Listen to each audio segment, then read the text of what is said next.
naam sal ek loof, 'n loflied aan U bring, vir ewig en ewig U verhoog. U naam sal ek loof, 'n loflied aan U bring, vir ewig en ewig U verhoog. U is die koning van die konings, U woord sal ewig staan.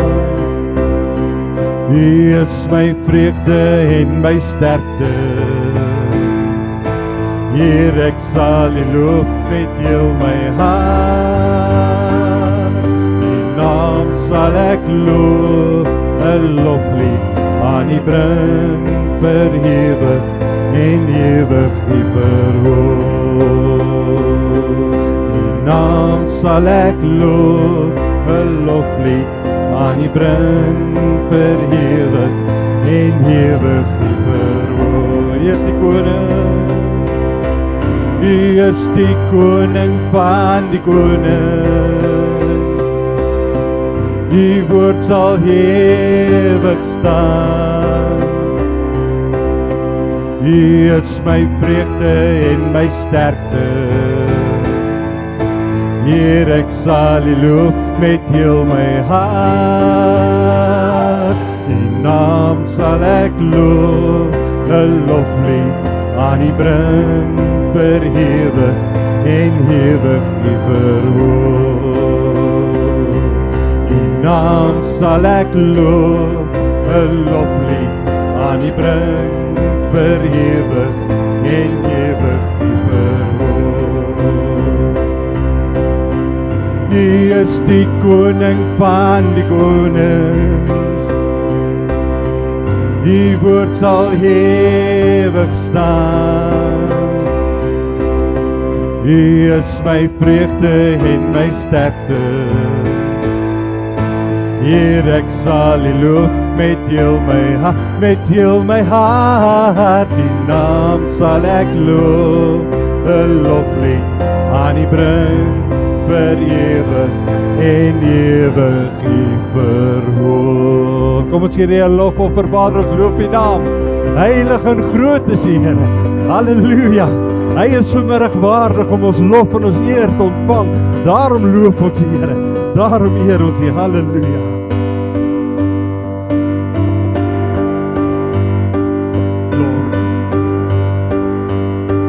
Glory, glory, hallelujah. Since I've laid my burdens down, glory, glory, glory, glory, hallelujah. Since I've laid my burdens down, oh glory, glory, glory, glory, hallelujah. Since I've laid my burdens down, glory, glory, hallelujah. Since I've laid my burdens down, I feel like singing. Well, I'm feeling just like singing. Since I've laid my burdens down, well, I'm feeling just like singing. Since I've laid my burdens down, oh glory, glory, glory, glory, hallelujah. Since I've laid my burdens down, glory, glory, hallelujah.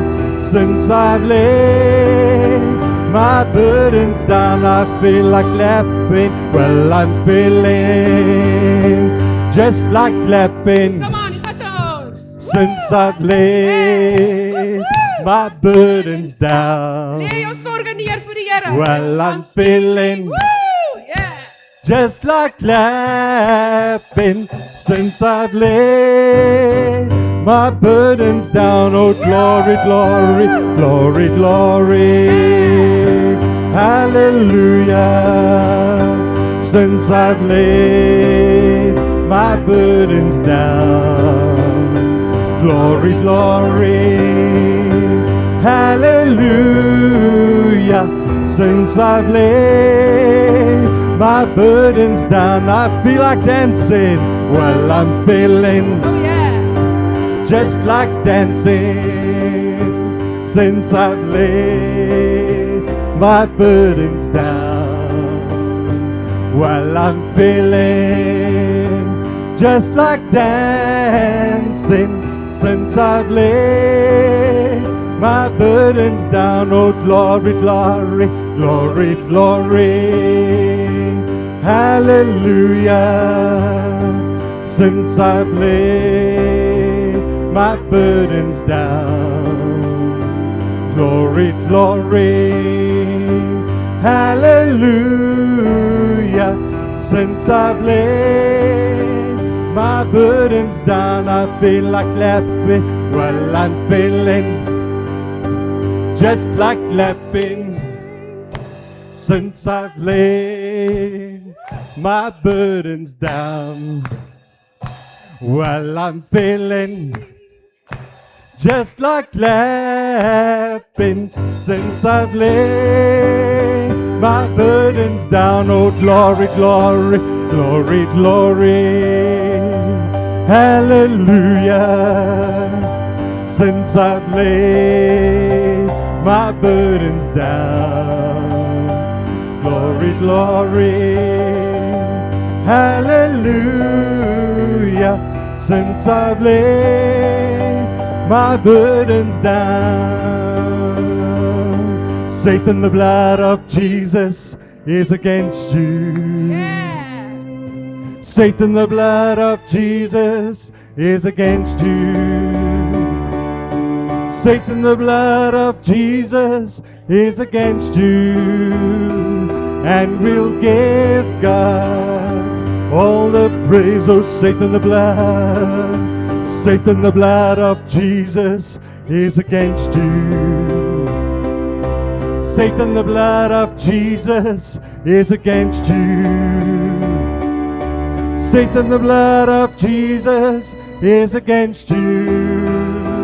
And we'll give God all the praise, give God the glory, give God the glory, give God the glory, give God the glory, and He'll give us victory. Give God the glory, give God the glory, give God the glory, give God the glory, and He'll give us victory. Satan, the blood of Jesus is against you. Satan, the blood of Jesus is against you. Satan, the blood of Jesus is against you. And you'll give God all the praise, give God the glory, give God the glory, give God the glory, give God the glory, and He will give us victory. Kom ons gee die Here 'n lekker lofoffer. Halleluja.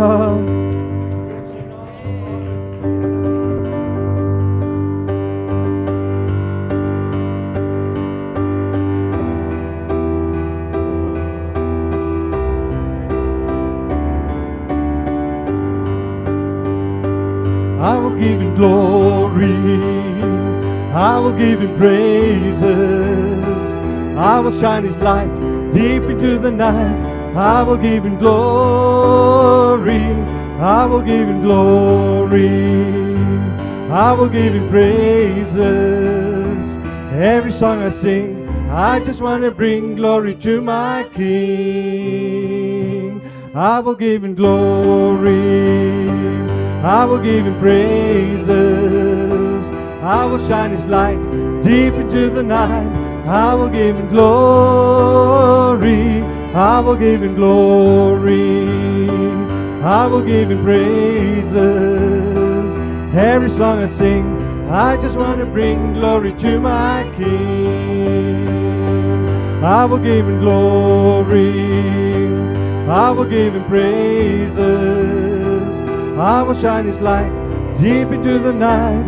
I will give him glory. I will give him glory. I will give him praises. Every song I sing, I just want to bring glory to my King. I will give him glory. I will give him praises. I will shine his light deep into the night. I will give him glory. I will give him glory. I will give him praises. Every song I sing, I just want to bring glory to my King. I will give him glory. I will give him praises. I will shine his light deep into the night. I will give him glory. I will give him glory. I will give him praises. Every song I sing, I just want to bring glory to my King. Nog een keer saam. I will give him glory. I will give him praises. I will shine his light deep into the night. I will give him glory. I will give him glory. I will give him praises. Every song I sing, I just want to bring glory to my King. Halleluja. Ons loof U naam, Here, groot is U. Halleluja, ons wil U eer gee, Here. We want to give You glory, Father, for You are worthy of our glory. You are worthy to be praised, O God. We honor You, Jesus. Halleluja. Loof Sy heilige naam. Halleluja, prys Hom.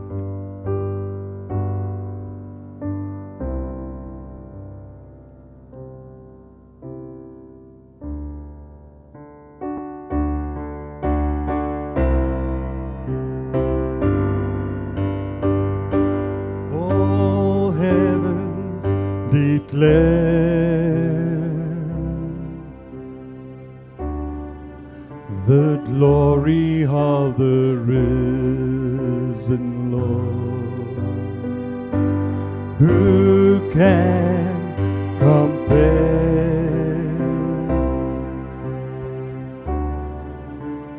with the beauty of the Lord? Forever He will be the Lamb upon the throne. I'd gladly bow my knee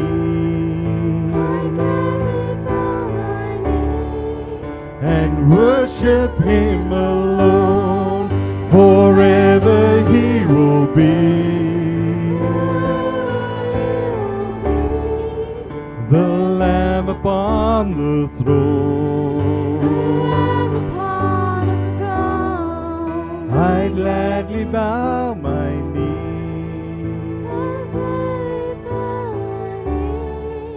and worship Him alone. I will proclaim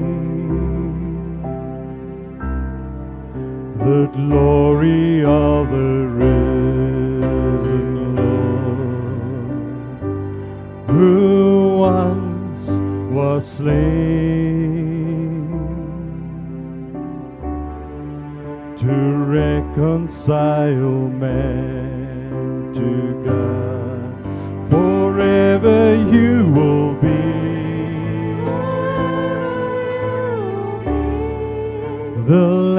upon the throne. I'd gladly bow my knee and worship you alone. Forever you will be the Lamb upon the throne. I'd gladly bow my knee and worship you alone.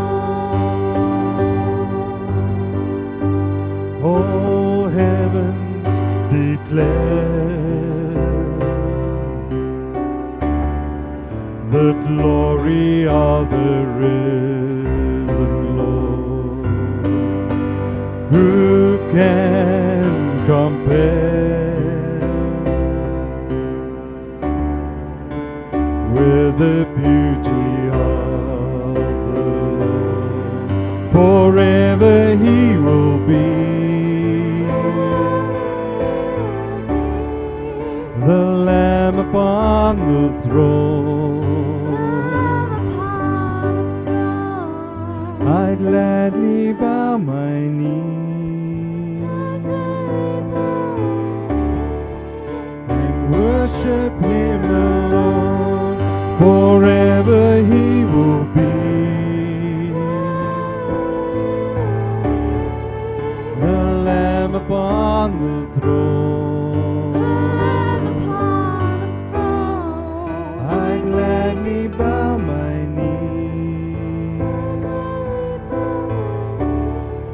and worship him alone.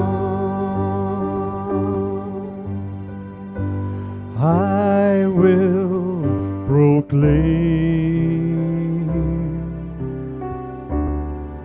the glory of the risen Lord, who once was slain to reconcile man to God. Forever he will be the Lamb upon the throne. I'd gladly bow my knee and worship him alone. Forever he will be the Lamb upon the throne. I'd gladly bow my knee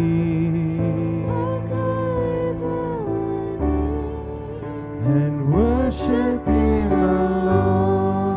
Forever he will be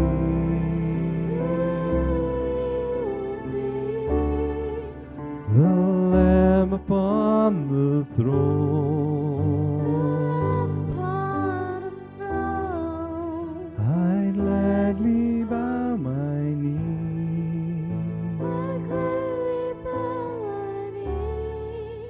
and worship him alone. Oh, we worship you, God. You are worthy, O Lord.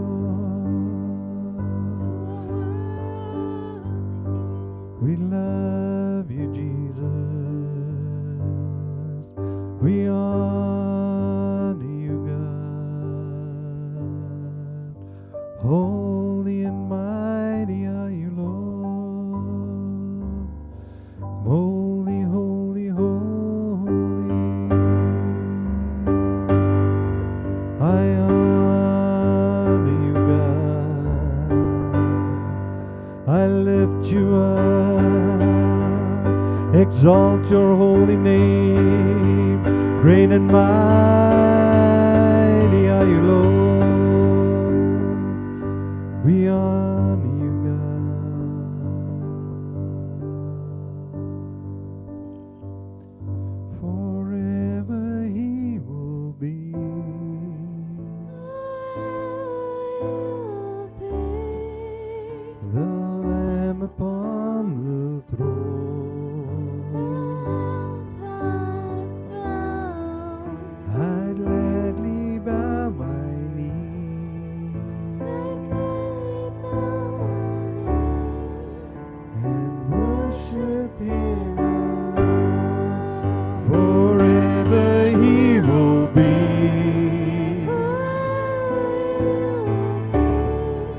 the Lamb upon the throne. upon a throne. I'd gladly bow my knee Gladly bow my knee. and worship Him alone. Forever He will be the Lamb upon the throne. Upon a throne. I'd gladly bow my knee Gladly bow my knee. and worship Him alone. Oh yes, God, we honor You. We worship You, Father. Woorde skiet ons tekort vanmiddag, Here, om U te kan loof en U te kan eer met dit wat U waardig is om te ontvang, Here. Ons het niks anders om U te gee as net ons aanbidding, Here. Ons aanbid U, Here. Great and mighty is Your mighty name, O God. Dankie, Jesus, vir U liefde, U goedheid, U grootheid, Here. Heilige Gees, dankie dat U hierdie plek net kom vul, Here. Father, thank You for Your presence, O God. Great and mighty are You, my Lord. We honor You, Father.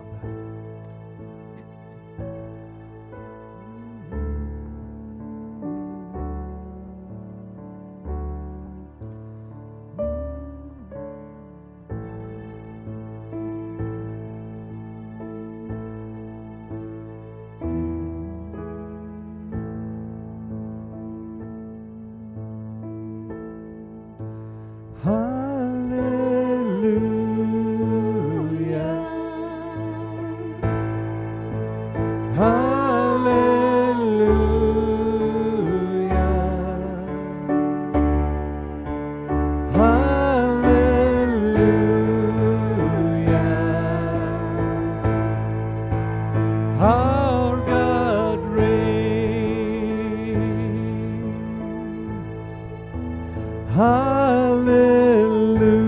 Hallelujah.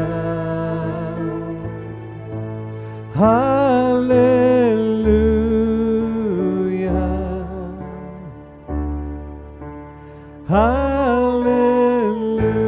Hallelujah. Our God reigns.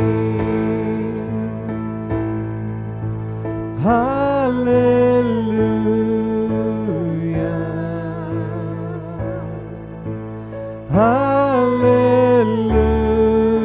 Hallelujah.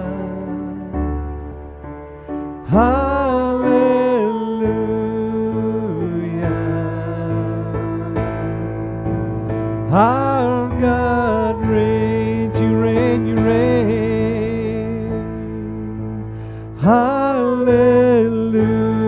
Hallelujah. Oh, You are mighty. Hallelujah.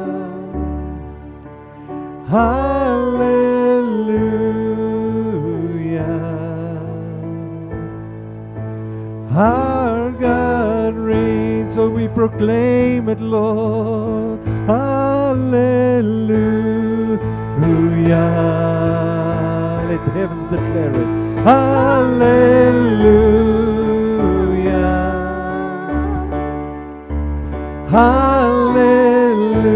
Hallelujah. Our God reigns. He reigns. Hallelujah.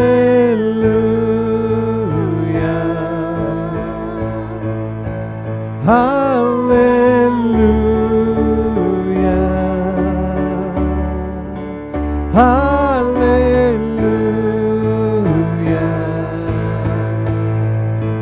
Our God reigns.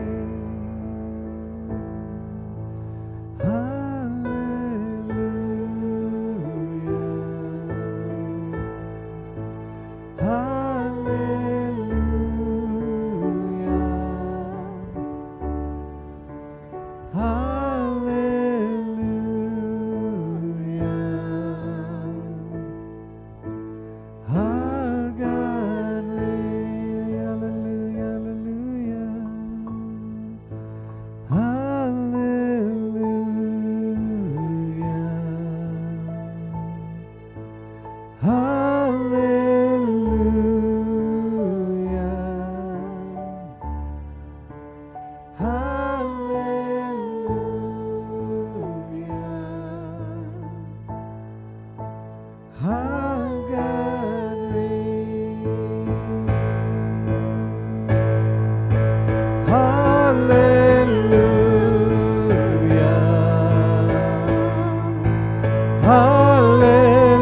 Hallelujah.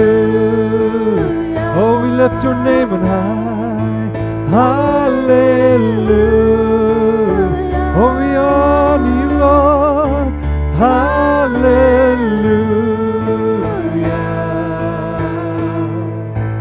Our God reigns.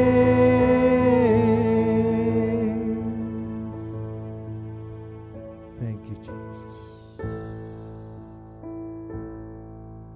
Praises be to your name.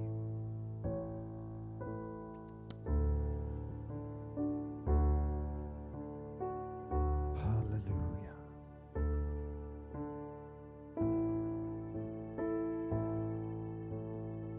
The highest word of praise.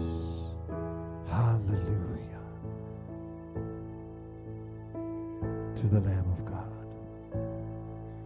We magnify you, my Lord.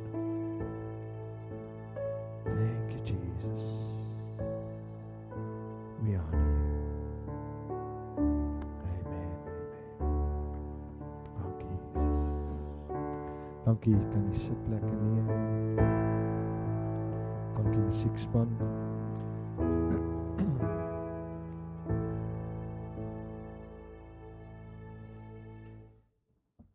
Wat 'n wonderlike voorreg om Jesus te kan aanbid.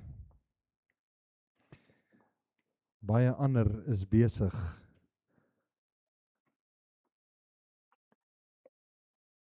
om vals gode te aanbid. It's like speaking into the wind. But when I worship my God, it's got power. It transforms me. En net so min as wat ek iemand anders kan kry om vir my push-ups te doen. Net so min kan iemand anders kry om God te aanbid vir jou. Net jy kan God aanbid vir jou. I cannot have somebody else do it for me. I have to worship him. Nou ja, ons is besig met ons reeks oor die wegraping.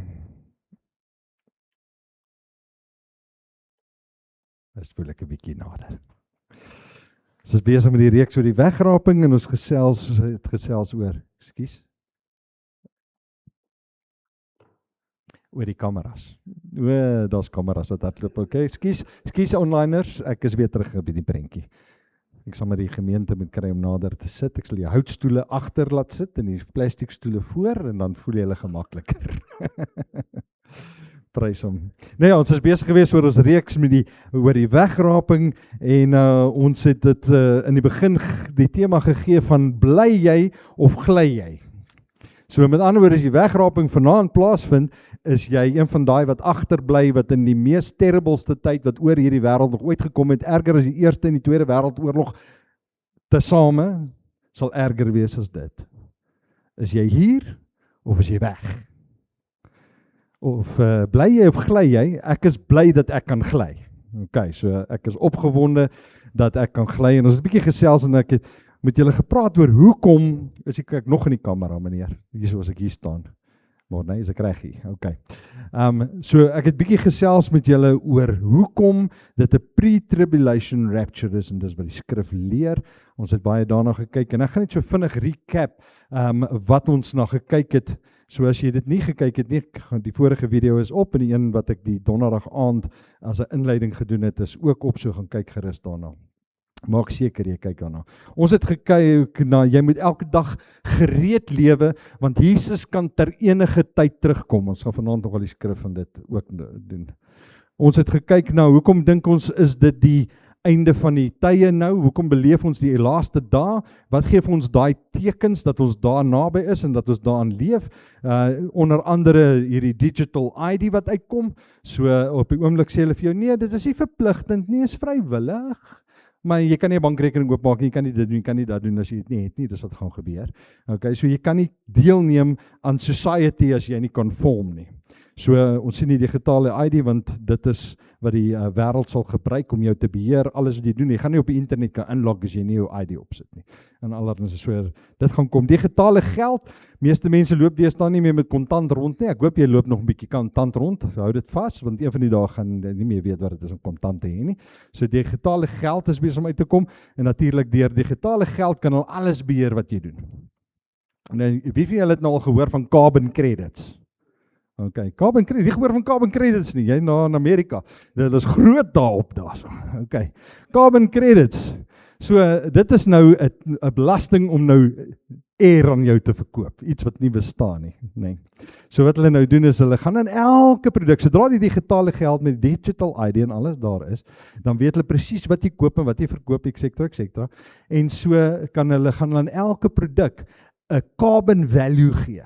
So as jy nou 'n pizza koop, dan is dit nou sê net maar 1 carbon credit. En as jy 'n steak koop, is dit 5 carbon credits. En as jy diesel ingooi, is dit 100 carbon credits. En so gaan hulle nou maar aangaan, en elke persoon gaan 'n sekere hoeveelheid carbon credits kry.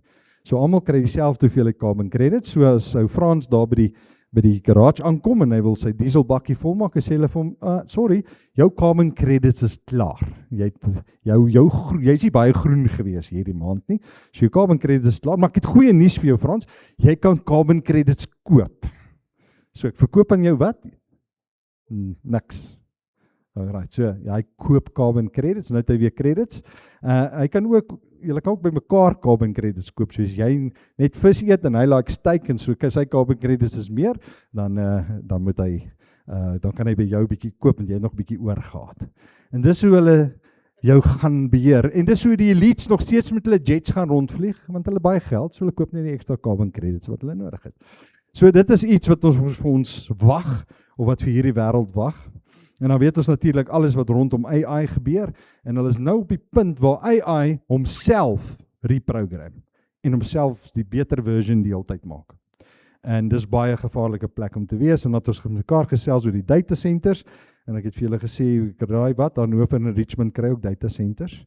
So waarvoor is al die data centers? Is al die data op jou, wat by mekaar gemaak word, en om jou te beheer, en so ons kan sien, dat die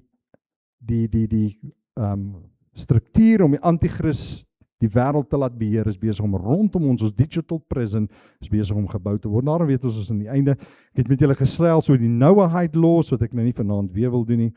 Ietsie wat ek miskien kan bynoem is die red heifers, wat ons al oor gesels het, ek het die voorreg gehad toe ek in Israel was om die red heifers te gesien het.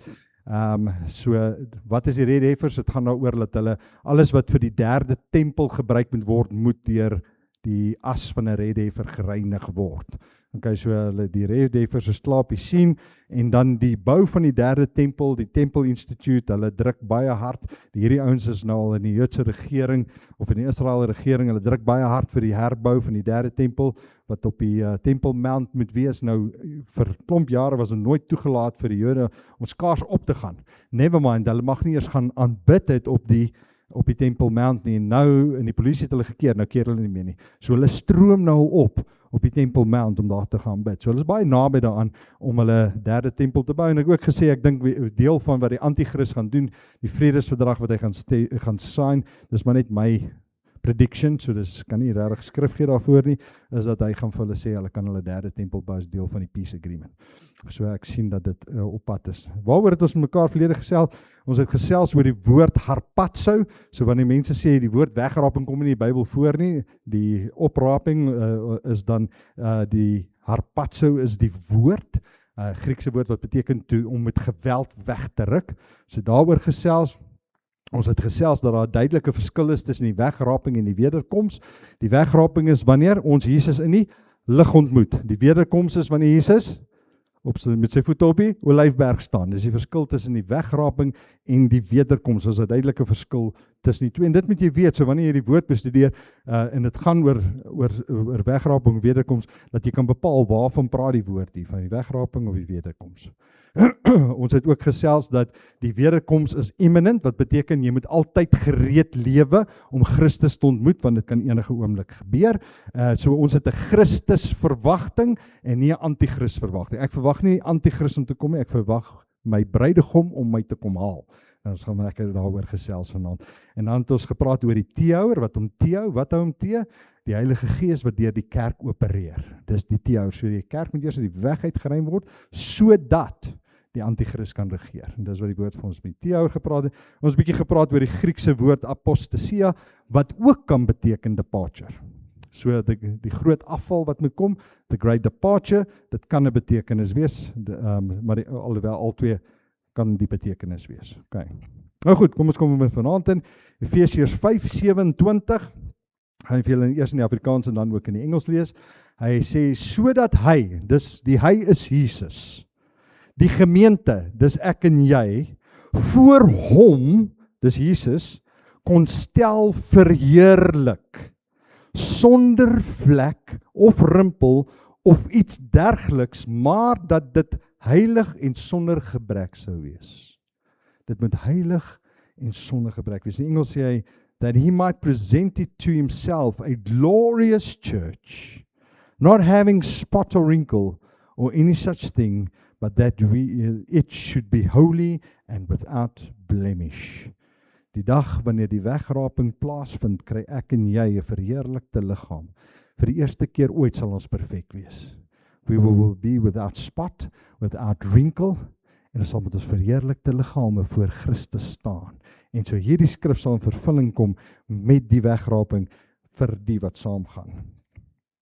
In Engels is daar 'n woord typology, 'n typering.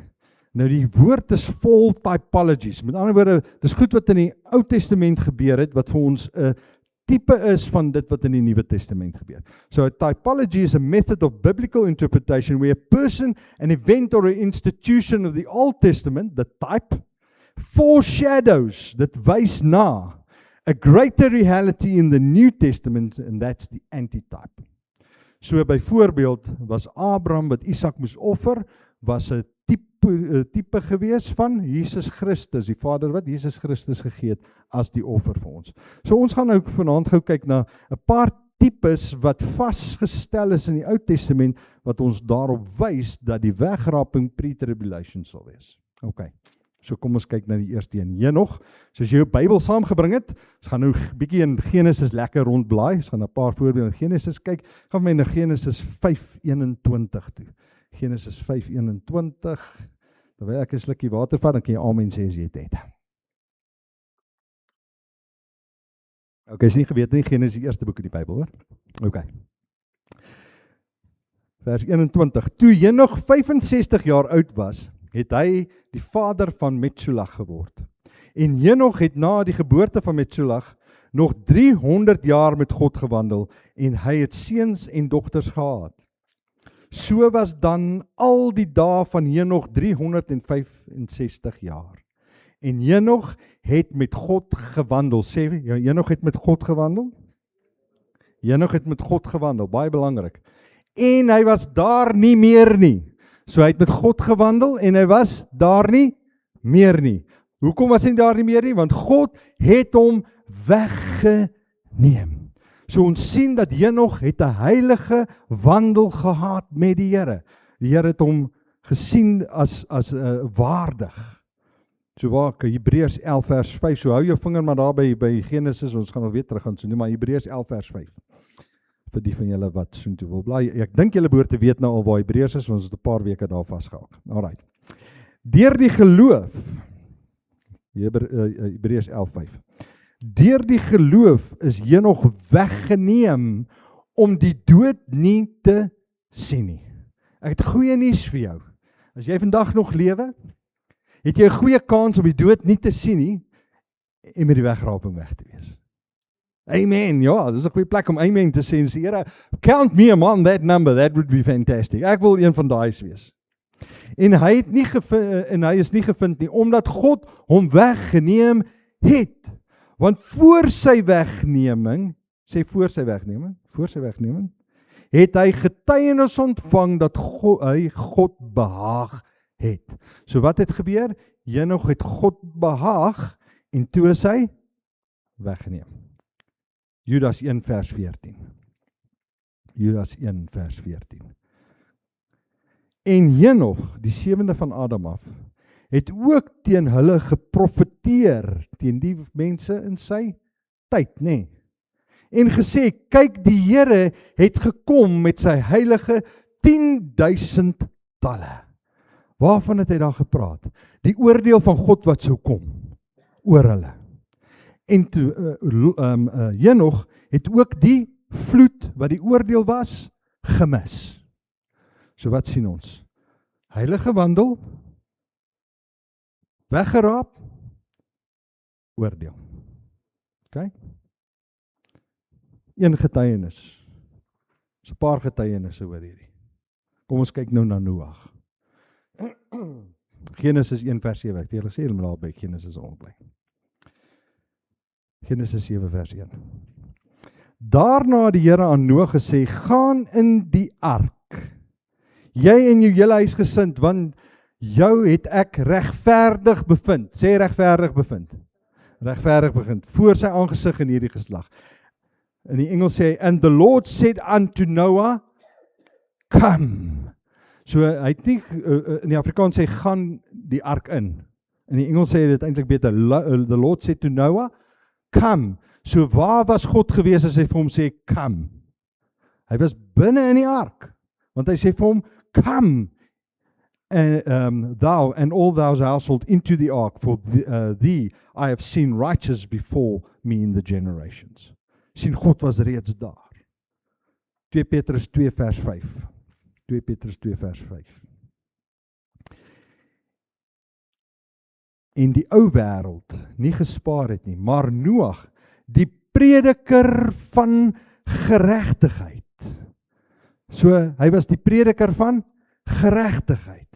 Met 7 ander bewaar, toe hy die sonvloed oor die wêreld van die goddelose mense gebring het, die oordeel. Wat sien ons nou weer?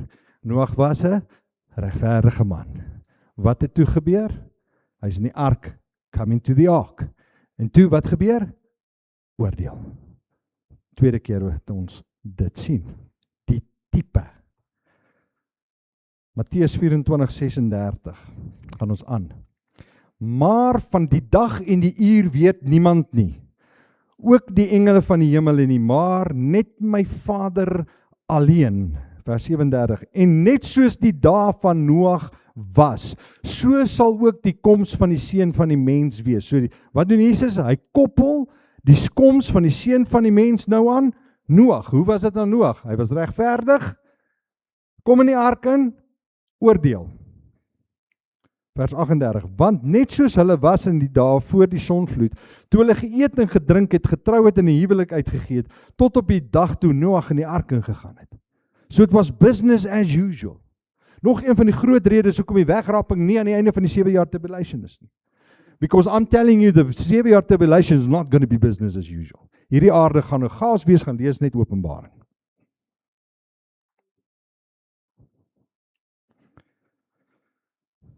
Want net soos hulle was in die dae voor die sonvloed, toe hulle geëet en gedrink het, getrou en 'n huwelik uitgegee het, tot op die dag toe Noag in die ark ingegaan het. So wat gebeur? Noag gaan in die ark in, vers 39. En dit nie verstaan het voordat die sonvloed gekom het nie en almal weggevoer het nie. So sal ook die koms van die seun van die mens wees. Noag se storie word direk weer gekoppel aan die koms van die seun van die mens. So wat is die patroon sover? God secures the righteous before he pours out judgment. Kom ons gaan kyk na Lot, dis julle nog in Genesis, ons gaan nou na Genesis 19 toe. Dis ons laaste Genesis storie. 19 vers 12. Daarop sê die manne vir Lot, wie het jy hier nog, 'n skoonseun en jou seuns en jou dogters, en almal wat jy in die stad, bring hulle uit die plek uit, want ons gaan hierdie plek verwoes. So Lot was regverdig. Wat sê hy? Vat hulle uit. Hoekom? Want hulle gaan die plek verwoes. Want ons gaan hierdie plek verwoes, omdat die geroep oor hulle groot is voor die aangesig van die Here. En die Here het ons gestuur om dit te verwoes. Vers 22. Vlug gou daarheen, want ek kan niks doen voordat julle daar aankom nie. Voor hulle nie weg is nie, kan hy nie die stad vernietig nie. Daarom noem hulle die stad Soar. So Lot was die teehouer, wat teëgehou het dat die judgment uitgestort word. Kom ons kyk Lukas 17:28. Lukas 17:28. Net soos dit ook gebeur het in die dae van Lot. Hulle het geëte, gedrink en gekoop en verkoop, en hulle het geplant en gebou, maar op die dag toe Lot van Sodom uitgaan, het vuur en swaal van die hemel gereën en almal vernietig. Jesus koppel die koms van die seun van die mens aan Lot en sê, wat het gebeur?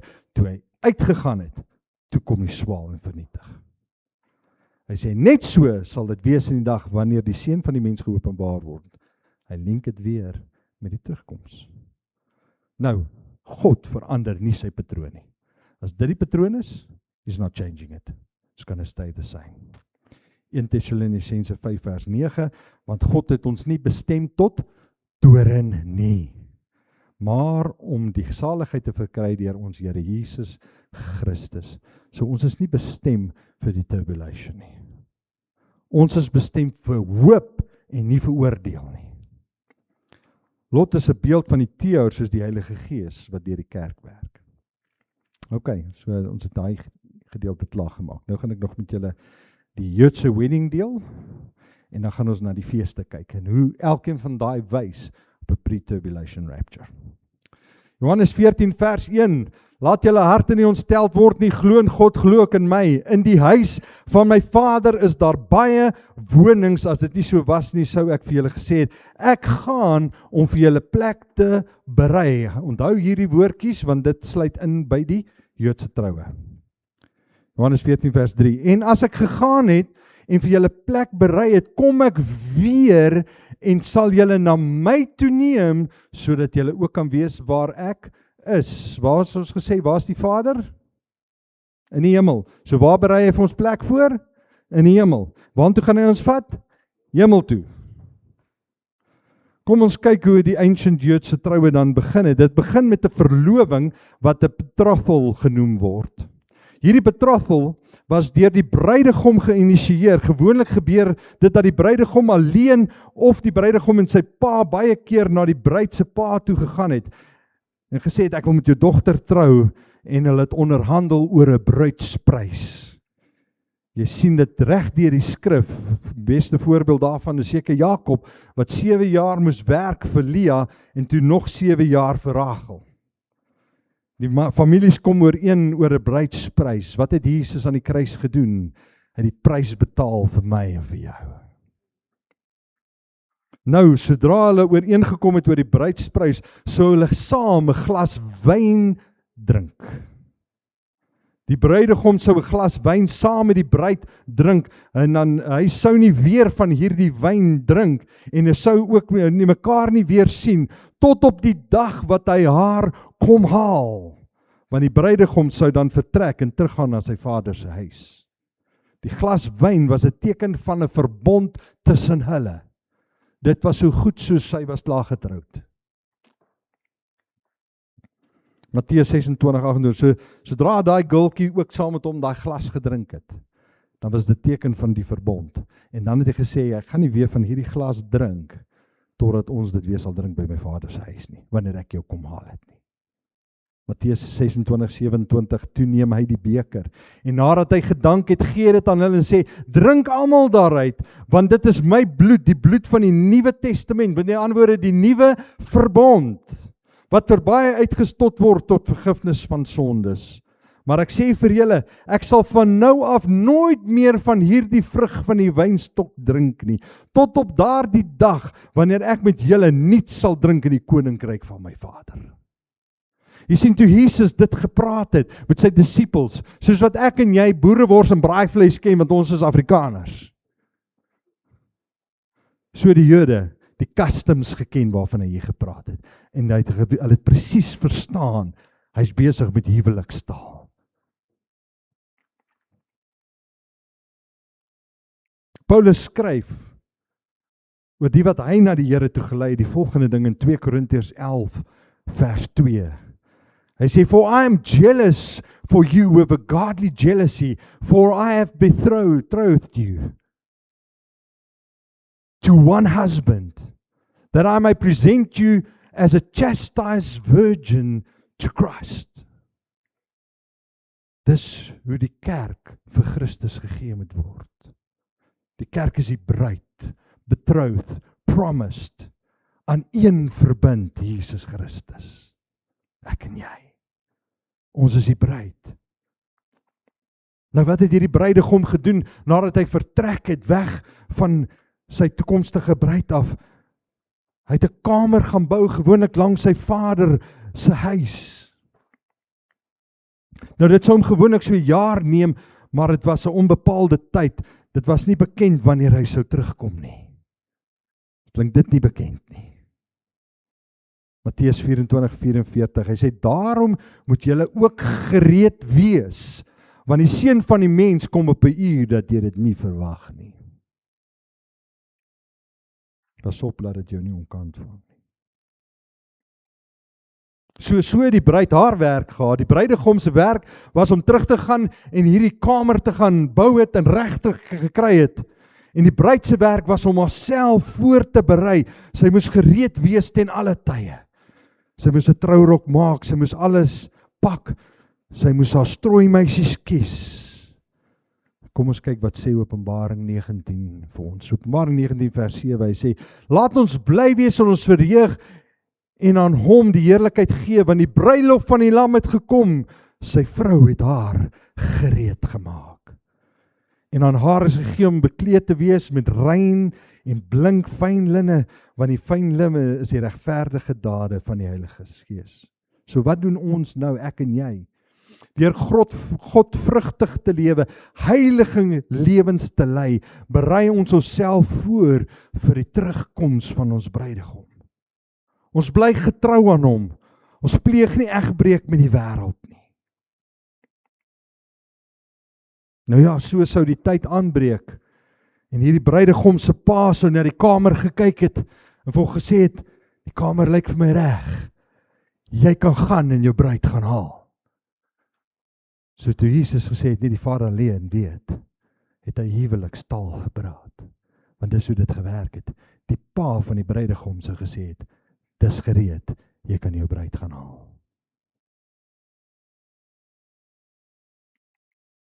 Dan kom hulle in die nag. Hulle het nie in die dag gekom nie. Want almal was besig om te werk in die dag, en sy bruid mag dalk besig gewees het in die velde, of waar ook al. So hulle het in die nag gekom, en dan het hy sy strooijonkers vooruit gestuur, en hulle het op die trompette geblaas, en hulle het geskree, en die volgende oomblik skree hulle, hier kom die bruidegom. Dit was genoem the midnight cry, want hulle het gewag, dat almal eers moes slaap, dat die bruid moes slaap. Then the midnight cry came, en laat my dink aan die 10 maagde. 5 was gereed, en 5 was nie gereed nie, om die bruidegom te ontmoet nie. Hulle bewag, dat hulle almal in die bed was. Toe kom die midnight cry. Nou ja, toe die bruid natuurlik die geskreeu en die trompette hoor, het sy geweet, hier kom my bruidegom. Sy het vinnig haar trourok aangetrek, gewoonlik het hulle sommer partykeer met dit gaan slaap, want hulle het geweet die tyd was naby. Ek wil vir jou sê, die tyd van Christus se terugkoms is so naby, jy moet met jou trourok aanslaap. Fantasties gegryp en sy was gereed. En wat het gebeur? Die strooijonkers het haar gevat, en halfpad weg, het sy haar bruidegom ontmoet. Net soos wat ek en jy Jesus in die lig gaan ontmoet. Openbaring 19 vers 7, laat ons bly wees in ons verheug en aan hom heerlikheid gee, want die bruilof van die lam het gekom en sy vrou het haar gereed gemaak. Ons sien 'n voorbeeld hiervan in die Ou Testament in Jesaja 26 vers 20.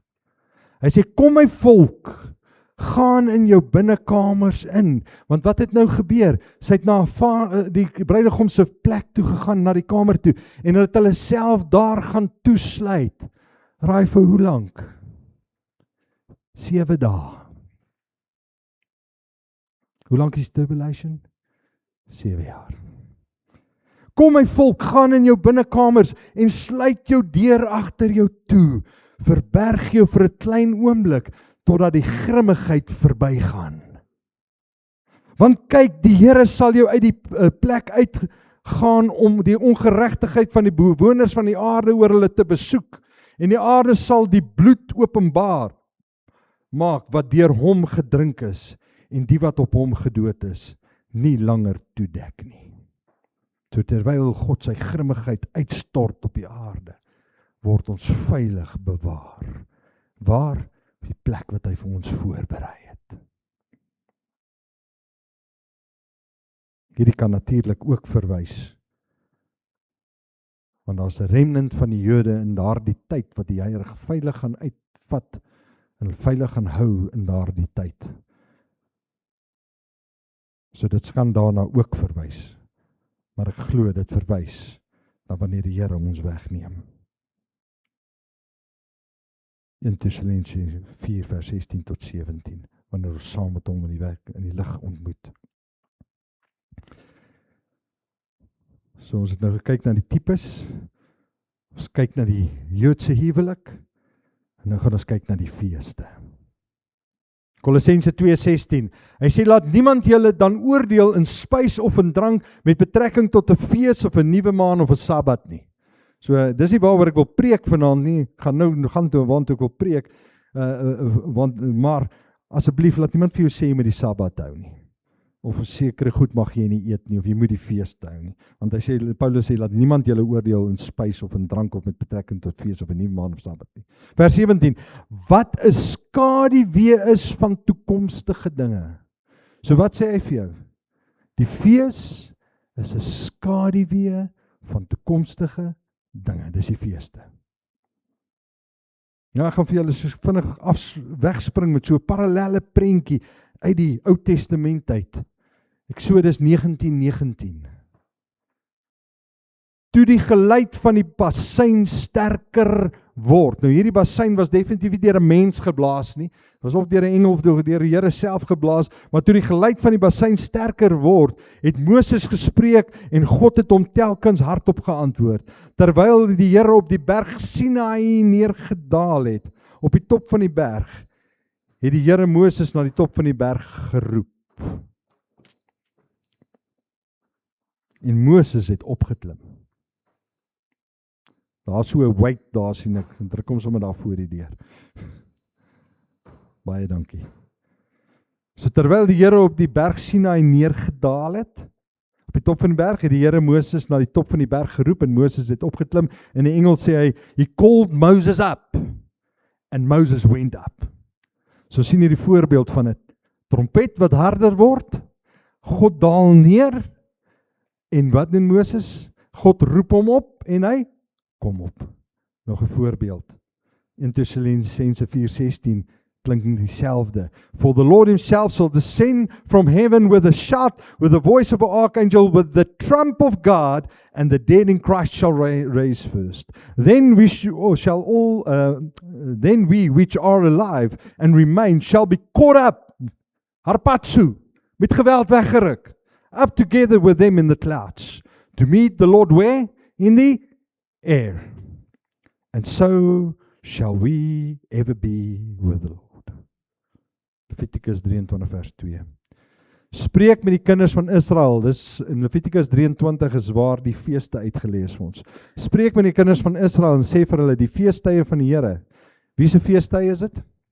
Die Here se feestydde van die Here, wat julle moet uitroep as heilige samekomste, is my feeste. So dis nie Israel se feeste nie. Die Here sê dis my feeste.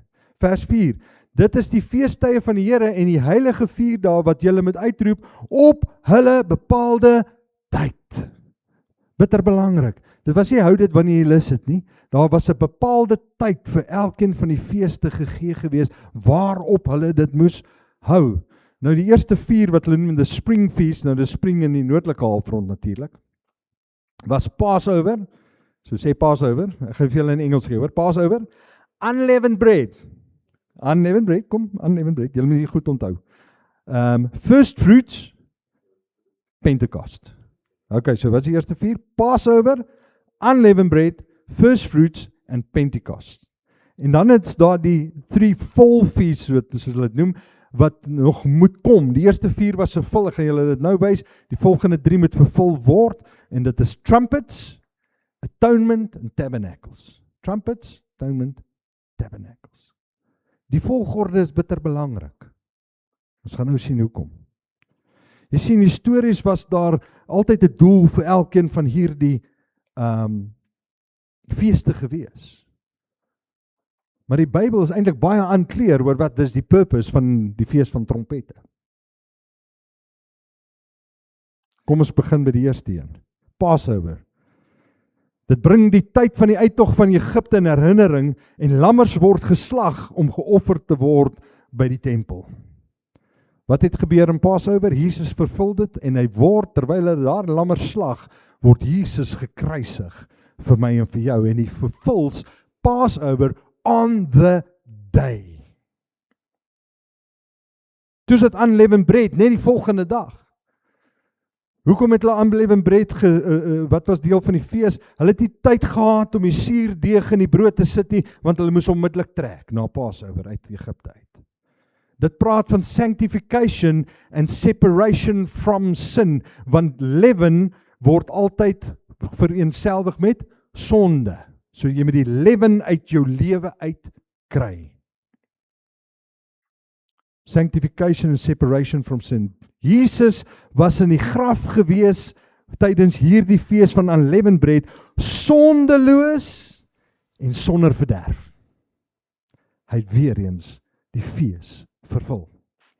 Psalm 16 vers 10. Want U sal my siel aan die doderyk nie oorgee nie. U sal nie toelaat dat die gunsgenoot verderwing sien nie. Daai was 'n profetiese skrif van Jesus in die graf. Psalm 16 vers 10. Volgende fees was first fruits. Dit was die Sondag. First fruits is die barley harvest, die gars harvest. Jesus het opgestaan en hy was die eersteling.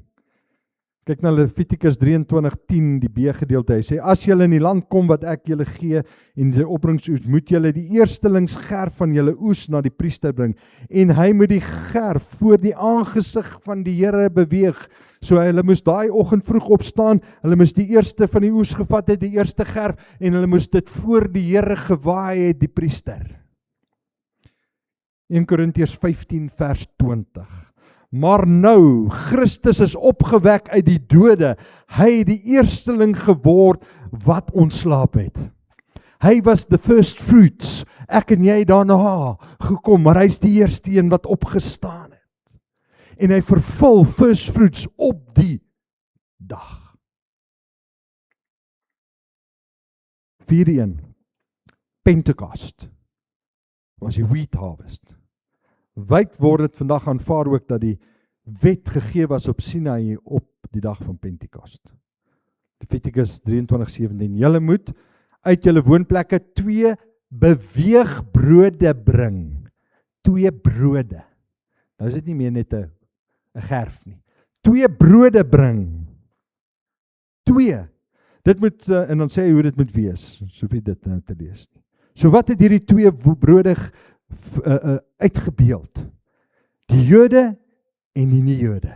The Gentiles. Efesiërs 2 vers 13 en 14. Hy sê, maar nou, in Christus Jesus het julle wat vroeër ver was, naby gekom deur die bloed van Christus, want hy is ons vrede, hy wat albei een gemaak het, en die middelmuur van skeiding afgebreek het, deurdat hy sy vlees die vyandskap tot niet gemaak het, naamlik die wet van die gebooie, wat die insettinge bestaan, sodat hy, deur vrede te maak, die 2 in homself tot een nuwe mens kon skep.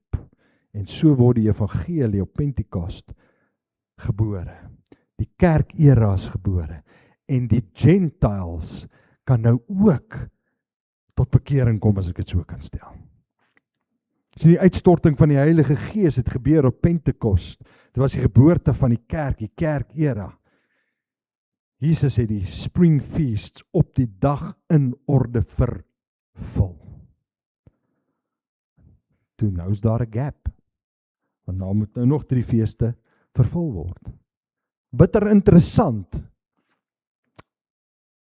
is in Levitikus 23, verduidelik hy die feeste. En dan kom hy en hy gee iets wat amper niks zeggend is nie, en dan gaan hy weer aan met die feeste. Dan gaan hy weer aan met trumpets, wat nog vervul moet word. Luister mooi wat sê hy in Levitikus 23:22. Hy sê, en as julle die opbrengs van julle land oes, moet julle die kante van julle land as jy oes, nie heeltemal afoes, en die are wat val, nie versamel nie. Vir die arme en die vreemdeling moet jy dit laat oorbly, ek is die Here julle God. Ek en jy, die vreemdeling, die Gentiles, die kerkera, ons kom ook nou in. Ons word nou ook ingeënt. Abraham is nou deur die geloof ook ons vader. So die Gentiles, die kerkera na Pinkster, reik God uit na al die nasies. Dus hy gaan dan heen en maak disippels van almal. En dan begin hy weer in die volgende vers, en hy begin met die Feast of Trumpets, so daar's hierdie 3 vol feasts, trumpets, mystery, geen rede waarom dit moet plaasvind, en dit moet plaasvind op die eerste van die 7de maand. Hy sê, vers 23, en die Here het met Moses gespreek en gesê, spreek met die kinders van Israel en sê, in die 7de maand, die eerste maand, dag van die maand, moet julle vir julle 'n rustdag wees, 'n gedenkdag, deur basyngetlank, 'n heilige vierdag. So hy sê nie rarig, hy sê net vir julle moet rus, en vat trompette en blaas die goed. Okay. Levitikus 23:24, speak unto the children of Israel, saying, in the 7th month, in the first day of the month, shall ye have Sabbath, a memorial of blowing trumpets, a holy convocation. Wat is 'n convocation? A gathering. So wat sien ons? Trompette word geblaas, en dan is daar 'n gathering. 'n samekoms. Nou, dit is die enigste fees wat hulle nie presies geweet het wanneer hy moet begin nie. So dit moes begin het met die nuwe maan wat moet uitsteek. En hulle het nie presies geweet wanneer hy gaan uitsteek nie. Dan moes daar 2 getuies wees, en hierdie 2 getuies moes na die hoëpriester toe gaan en sê, ons het die nuwe maan gesien, kondig die fees van die trompette af. So niemand het geweet wanneer presies dit sal wees, en dis hoekom hulle dit oor 2 dae ook hou. Matteus 24:36 gaan dit vir jou sin maak, wanneer Jesus sê, maar van die dag en die uur weet niemand nie, ook nie die engele van die hemel nie, maar net my Vader alleen.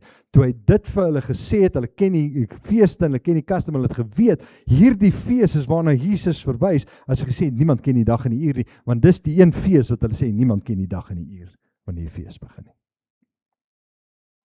Numeri 29 vers 1 verwys ook na trumpets, hy sê, in die 7de maand, op die eerste van die maand, moet daar vir julle 'n heilige samekoms wees.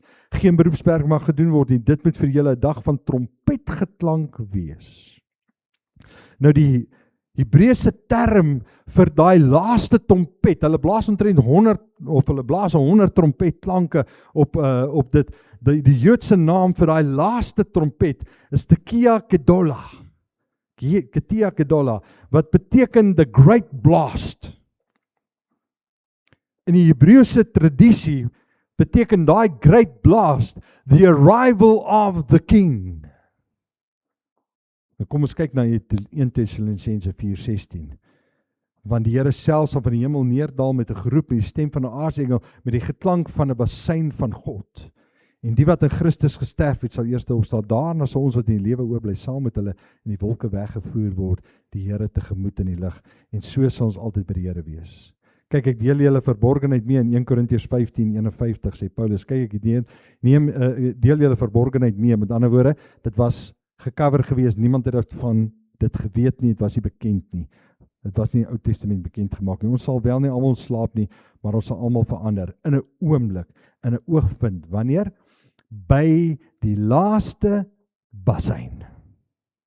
Want die basyn sal weer klink en die dode sal onverganklik opgewek word en ons sal almal verander word. Ons kry ons verheerlikte liggame.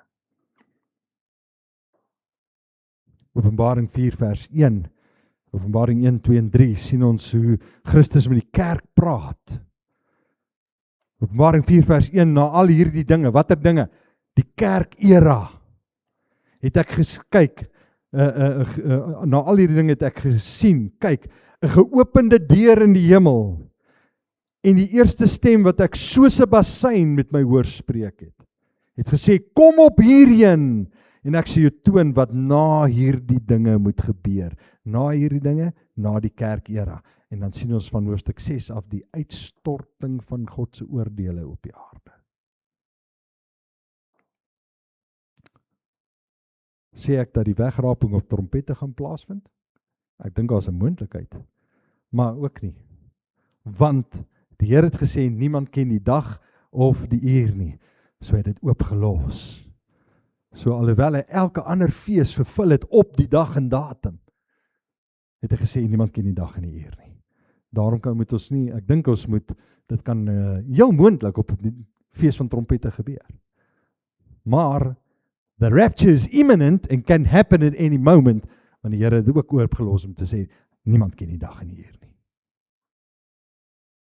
10 dae na trompette is atonement. Die dag wat Israel voor God staan vir nasionale oordeel en reiniging. Hierdie atonement is die Great Tribulation. Sagaria 12 vers 10. Maar oor die huis van Dawid en oor die inwoners van Jerusalem sal ek uitgee die gees van genade en smeking, en hulle sal opsien na my wie hulle deurboor het. Hulle sal oor hom rouklaag soos 'n mens rouklaag oor 'n enigste seun, en bitterlik oor hom ween soos 'n mens bitterlik ween oor 'n eersgebore kind. Sien wat gaan gebeur wanneer die kerk uit die pad uit is, dan draai God sy aandag terug na Israel toe, want hy het sekere beloftes wat hy nog met hulle moet deurgaan. En dan gaan hulle op 'n plek kom, 'n remnant van hulle, wat gaan sê, maar Jesus was ons Messias, hulle wat hy deurboor het, en hulle sal rouklaag oor hom. Wanneer gebeur dit? Met hierdie fees. Tydens die Great Tribulation will fulfill this feast. En dan die laaste fees is Tabernakels. God wat woon tussen sy mense. In Eksodus 25 vers 8 sien ons dat God sê, ook moet hulle vir my 'n heiligdom maak, dat ek in hulle midde kan woon. God se hart is nog altyd om daar saam met ons te woon. Hy het saam met Adam en Eva gewandel in die tuin. Sy hart is om tussen ons te woon. En wanneer hy die nuwe hemel en die nuwe aarde skep, gaan hy tussen ons woon. Ons gaan saam met hom woon. But the children of Israel was living for 40 years in the wilderness, en dis waaroor vir hulle op hierdie oomblik tabernakels gaan. Maar tabernakels gaan oor die 1000-jarige vrederyk. Sagaria 14:16. En almal wat oorbly uit die nasies, dis nou almal wat nie die merk gevat het nie, en wat die tribulation oorleef het. En almal wat oorbly in die nasies wat teen Jerusalem aangekom het, sal jaar na jaar optrek om te aanbid voor die koning, die Here van die leerskare, en om die hittefees te vier. So, hulle gaan nog normale liggame hê. Hulle gaan langer leef in daai tyd. Maar hulle gaan nog nie verheerlikte liggame hê nie. Hulle sal weer die aarde repopulate. Maar jaar na jaar moet hulle optrek na Jerusalem toe om die loofhuttefees te gaan vier. En dan sê die woord wat alles gaan gebeur as hulle nie doen nie.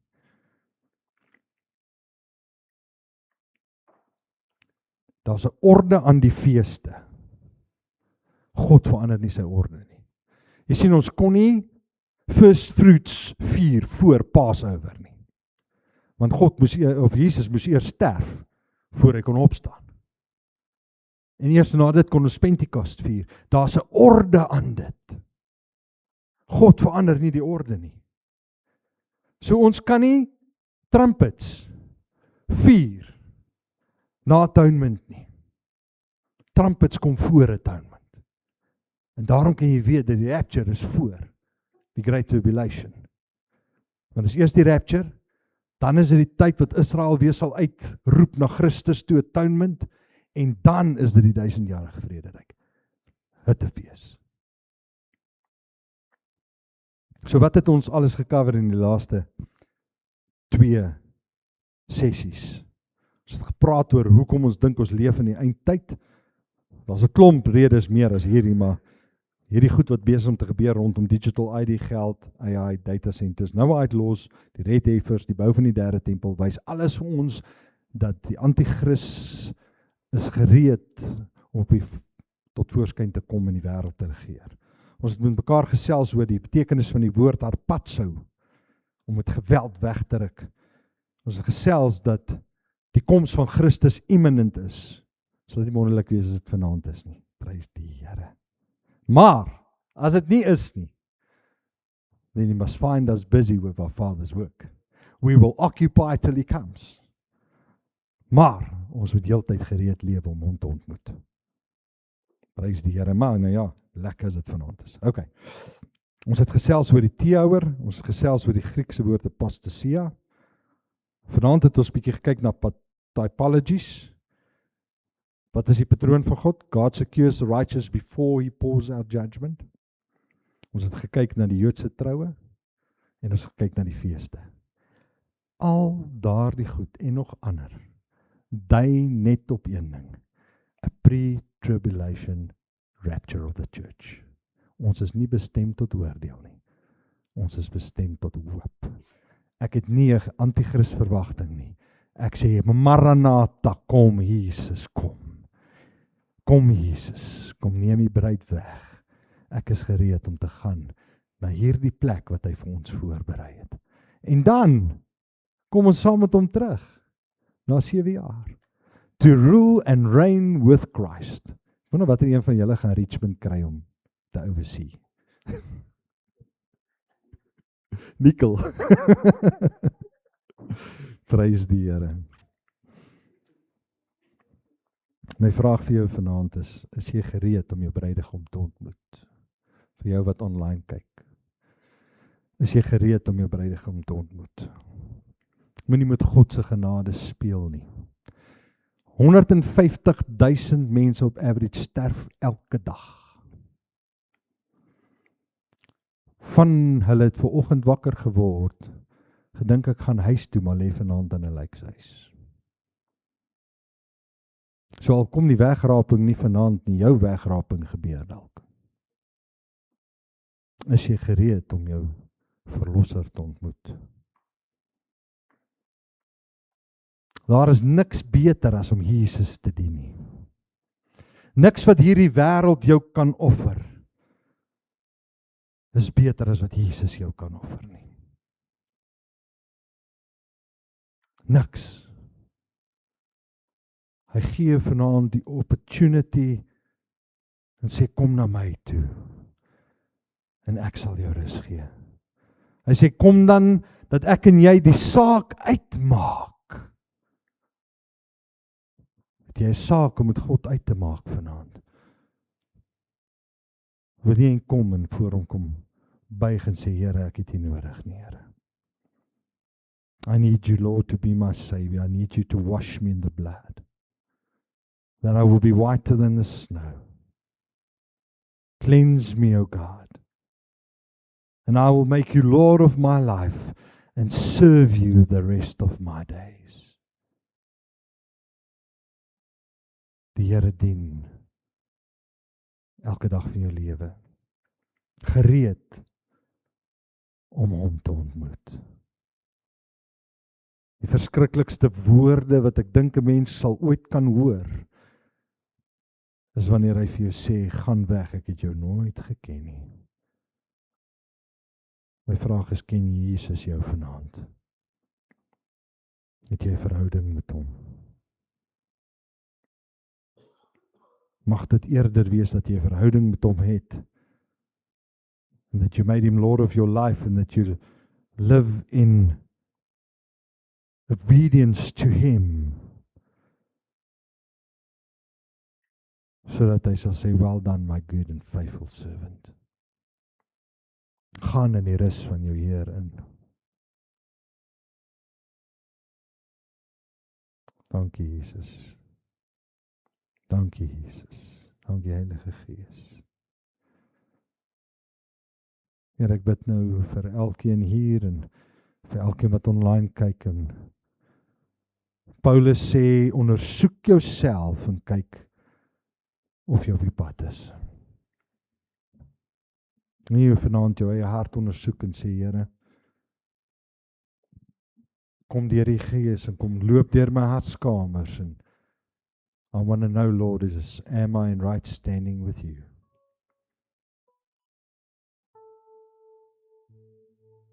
Moenie laat sonde 'n skeidingsmuur tussen jou en God maak nie. Dis nie moeite werd nie. Repent. Repent of your sins means to turn away from it. Draai vanaand om, draai weg van jou sonde af en maak hom vanaand die Heer van jou lewe.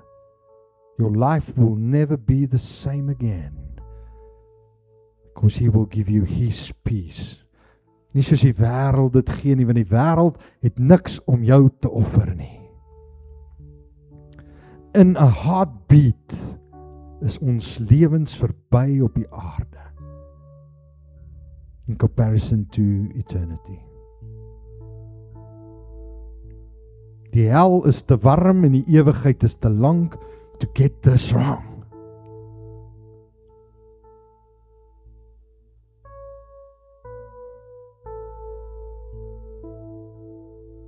Vir julle wat online kyk, Here, sit dit so sterk op my hart. Daar's vir van julle wat die tyd gaan uithardloop. Don't let it be forever too late. Turn away from your wicked ways and ask God for His mercy. Niks wat jy gedoen het kan God nie vergewe nie. Dis 'n leuen van die duiwel wanneer hy na jou toe kom en vir jou sê, that what you did was too bad. Was te erg. Dis 'n leuen van die vyand. God se genade is oorweldigend groot. But you need to come and throw yourself at the mercy of the cross and ask Him to forgive you and to wash you in His blood. Here, vergewe ons ook vir die tye wat ons nie ernstig is oor ons verhouding met U nie, Here. Lig geraak daaroor. Here, ek bid dat U 'n ernstigheid in ons harte sal sit. That You are our God and nothing else is more important than You. That we don't make an idol of anything else but only You, Lord. Our God, our Savior, Jesus Christ. We honor You, Lord. Kom ons gaan staan en gaan ons daai liedjie Hallelujah saam sing en just let it come right from your heart. Moet net reg uit jou hart uit kom vanaand. Maak jou oë toe, gaan eers die woorde opsit nie, want dit is so maklik. Let it just come out of your heart. Close your eyes, raise your hands and just tap into His presence. Push in. Druk in sy teenwoordigheid in. Yes, thank You, Jesus. Hallelujah. We honor You, God.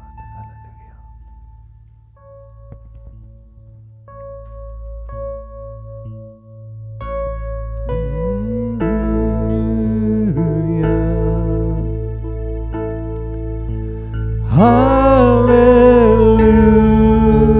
Hallelujah.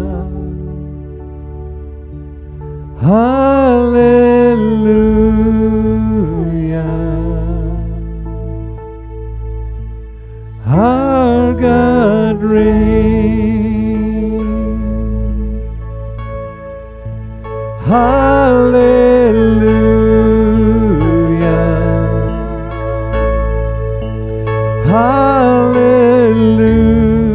Hallelujah. Oh, thank You, Jesus. Hallelujah.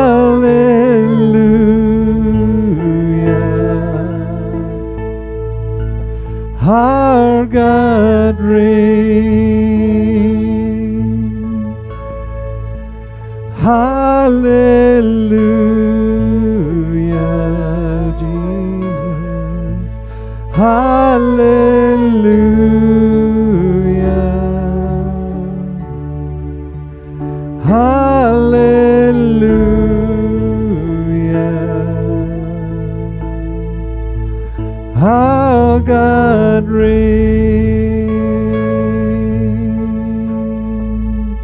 Our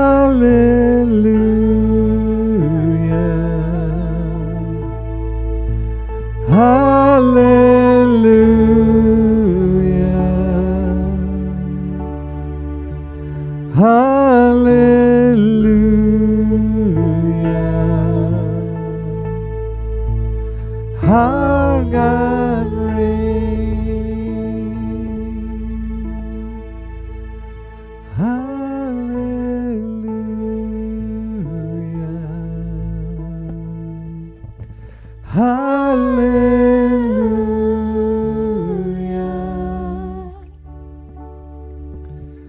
Hallelujah. Hallelujah. Our God reigns.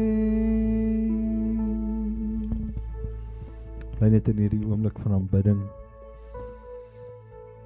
Wil jy vanaand vra? En jy wat online is, wil jy vanaand vra?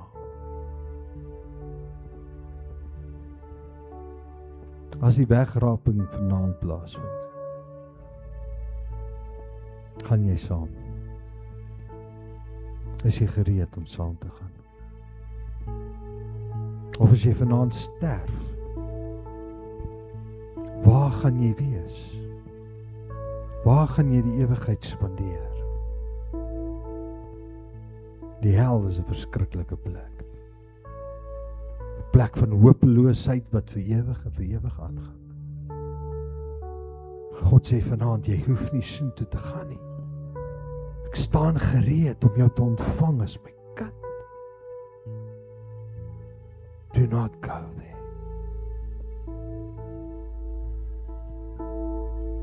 Net jy kan daai vraag antwoord. Jy saam met die Here vanaand, saam met die Heilige Gees. Are you ready to go?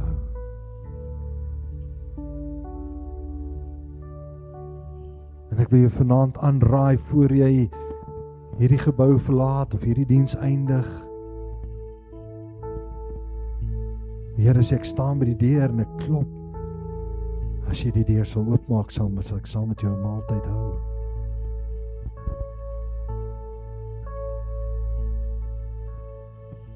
This might be the last time that you will have an opportunity to set things right with God. Might be your last time.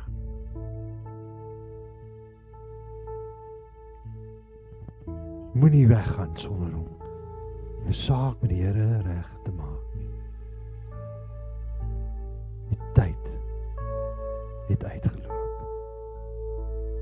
Dankie Jesus.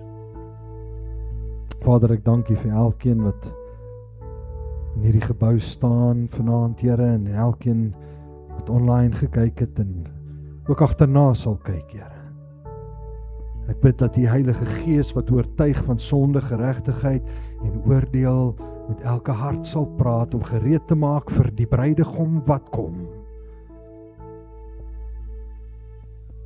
Tomorrow might be too late. Vader, ek bid ook nou dat jy elkeen sal seën, Here, hulle paai sal gelyk maak, elkeen vrede sal gee, vir elkeen sal deurkom op 'n bonatuurlike manier, Here. Ek spreek gesondheid uit oor elkeen wat gesondheid nodig het. Hy bly nog steeds die groot geneesheer. So jy wat online kyk, sê net, Here, en vat op daai plek waar jy pyn het en sê, Here, dankie dat U my genees. Ek spreek genesing oor jou uit in die magtige naam van Jesus, ons groot geneesheer. As jy 'n deurbraak nodig het, dringend 'n deurbraak nodig het, vra die Here met 'n erns in jou hart. Hy sê, ek sal jou nooit begewe en ek sal jou nooit verlaat nie. Hy sal vir jou deurkom. Dankie Jesus. Groot is U naam.